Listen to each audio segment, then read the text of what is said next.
Hello, it's Richard Haggerty here. A lot of smokers say that they've tried to quit cold turkey. In fact, it's very common to hear things like, I've tried to quit cold turkey and it made me feel depressed. You know, I tried to stop vaping and it made me feel depressed. I tried to quit e-cigarettes and it made me depressed. I tried to stop smoking for good and, I just got anxious, got frustrated, fell off the wagon. So what can we do about it? Well, look, it's a common thing. It's this kind of linking of stuff together. And really, it's not about the smoking habit. Okay, this is the big thing. It's not about the smoking habit, and it's not what most smokers think. And so today I want to look at what's really going on so that you can start to get a sense of what's happening and explore this and test to see this for yourself. So, if it's not about the smoking, then what is this about? If you go to cold turkey and get depressed, what it's about is what smoking symbolizes. Smoking is a symptom of some unfulfilled coping mechanisms, needs, and psychological triggers inside us. What do we mean by that? We all want comfort. We all want connection. We want to relax. We all want time to think about the world. We all want opportunity to make time for ourselves. We all want to be able to handle boredom, anxiety, worry, all these kind of day-to-day things. And we have certain ways that we go about doing them. And smoking is one that, of course, smokers have got very, very used to doing. And that's really what's keeping them stuck. You see, there's lots of things that keep a person stuck. And smoking. But in terms of making a change, if you want to quit, the easiest thing is to just recognize for yourself what it is smoking gives you on the emotional level. Is it a sense of calm? Does it ground you? Is it a sense of relaxation? Is it a sense of ease? Is it a sense of peace? Is it coping with particular stresses during the day? Is it coping with stress generally? Is it just coping with very specific things?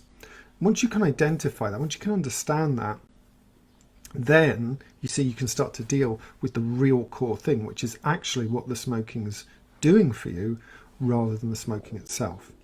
You see, if you try and work on just breaking the smoking, the actual sort of physical mechanism of smoking, it's unlikely to be a pleasurable change, even if you do make that successfully, because of what we call secondary gain.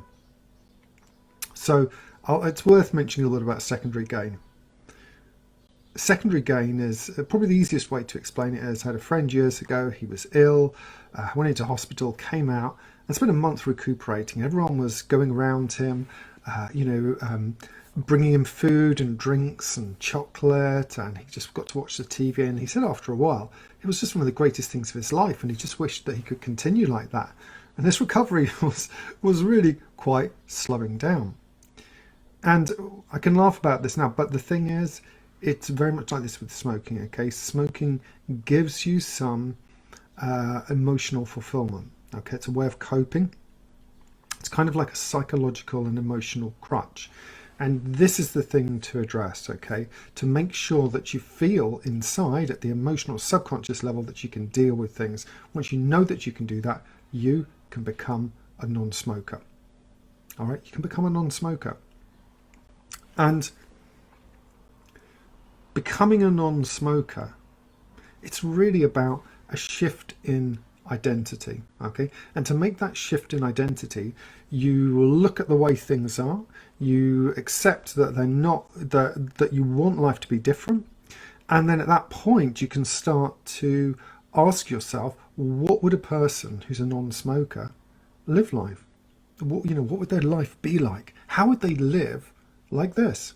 Okay, and that's where taking care of these emotional things that are allowing a person to handle things like depression or anxiety, okay, that's where the real energy needs to get triggered, okay? Because a non-smoker who can go through life and be comfortable, okay, is not somebody who's going to be triggered to anxiety and depression all the time, okay? You need to get these emotional needs handled. And getting them handled is just vital. Okay, let's consider this. Okay, someone has, let's say that you're prone to a little bit of melancholy during the day, and your way of coping with it is to go and smoke 20 times or 10 times or 5 times. All right, it might give you a little dopamine hit and a little bit of a release. But what's happening is your body and your mind has to go through what we call a chain of states. It has to go through feeling a bit of negativity and then building that up and then looking for the little cycle of the release. Okay, it's the same with people eating cream buns and cakes and all this kind of stuff. But wouldn't it be nicer if you could just handle whatever's triggering that depression or that anxiety so that you don't smoke? Okay, so that you quit smoking for good and it's not a struggle. And you don't have cravings, and you break the smoking cycle. Breaking the cycle is just, it's vital. To break any cycle, like a vicious cycle of smoking, starts with recognizing what's going on. Starts with recognizing that it's happening inside you, recognizing that actually there will be things on the outside that are triggering you, certain times of the day, certain people, certain places. For instance, it's very common for somebody to look over at 10 o'clock, for example, at work, and see the clock and go, oh, it's time for my, my cigarette break. Okay, but that's happening paired with the inner states that are happening inside you. Okay, those states that are happening inside you are actually fundamentally what drive the behavior. Okay, so if we want to change a behavior, it's far more reliable and consistent to go and change the chain of states so that you feel more comfortable. So you can breathe a sigh of relief comfortably through the day rather than having to go for a cigarette. So you can stop smoking. Stop smoking for good. Okay. I think that what people actually want is to be able to not just quit smoking, but feel better for it. I mean, how are you going to feel better if you if you really have the identity of a smoker and you feel like you're depriving yourself the whole time and it's causing you to expect it to be difficult, so you're having what you call cravings or discomfort, and you're having all those hard emotions and challenges come up inside you without ever having resolved them?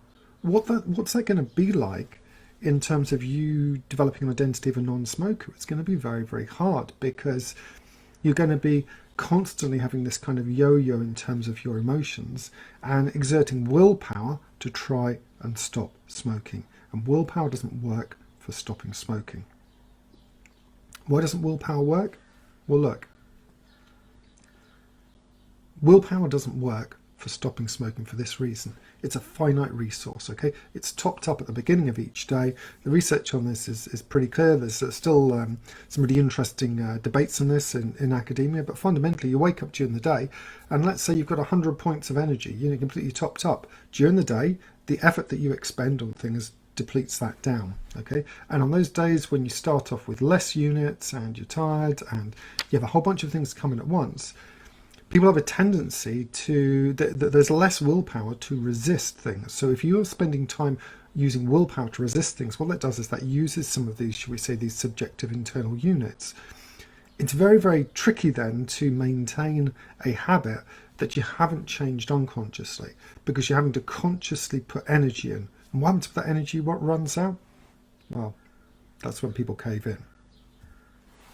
So don't cave in, okay? And just realize, look, if you want to stop smoking, it starts with a decision. It starts with a decision that I want things to be different, okay?